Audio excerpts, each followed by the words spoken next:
ইতিহাস সবাইকে জানতে হবে। আজ আমাদের এই ভারতবর্ষকে টুকরো টুকরো করে দিত আমেরিকা আর পাকিস্তান মিলে। 1971 সালে বাংলাদেশ স্বাধীনের সময় আমেরিকা থেকে একের পর এক যুদ্ধ জাহাজ পাঠানো হয়েছিল ভারতবর্ষকে ধ্বংস করার জন্য। আমেরিকা চেয়েছিল ভারতবর্ষের বেশিরভাগ জমি এবং বর্তমানের বাংলাদেশ সবকিছুই পাকিস্তানকে দিয়ে দিতে, আর তা না হলে ভারতবর্ষকে সম্পূর্ণ ধ্বংস করে দেবে আমেরিকা। তখন ভারতের প্রধানমন্ত্রী ছিলেন ইন্দিরা গান্ধী। তিনি বিশ্বের সকল দেশের কাছে সাহায্য চেয়েছিলেন যে তোমরা এই ভারতবর্ষকে বাঁচাও, রক্ষা করো, কারণ তখনকার সময়ে এই ভারতবর্ষ কোনো শক্তিশালী দেশ ছিল না এবং তার যুদ্ধ সরাসরি শক্তিশালী দেশ আমেরিকার সঙ্গে। তবে সে সময় শুধুমাত্র একটি দেশকে বাদ দিয়ে এই ভারতবর্ষের সাহায্য পৃথিবীর কোনো দেশ করেনি এবং প্রত্যেকটা দেশ আমেরিকার সঙ্গ নিয়েছিল, কারণ যার যত শক্তি তার পাশে তত দেশ। ভারতবর্ষের সেই মহাবিপদের সময় আমাদের পাশে দাঁড়িয়েছিল শুধুমাত্র রাশিয়া। তারা একের পর এক যুদ্ধজাহাজ, সাবমারিন, রকেট, মিসাইল সবকিছুকে ভারত মহাসাগরে পাঠিয়ে দিয়েছিল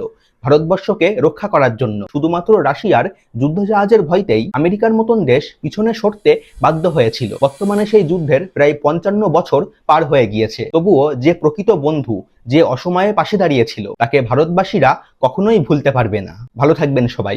জয় হিন্দ, জয় ভারত।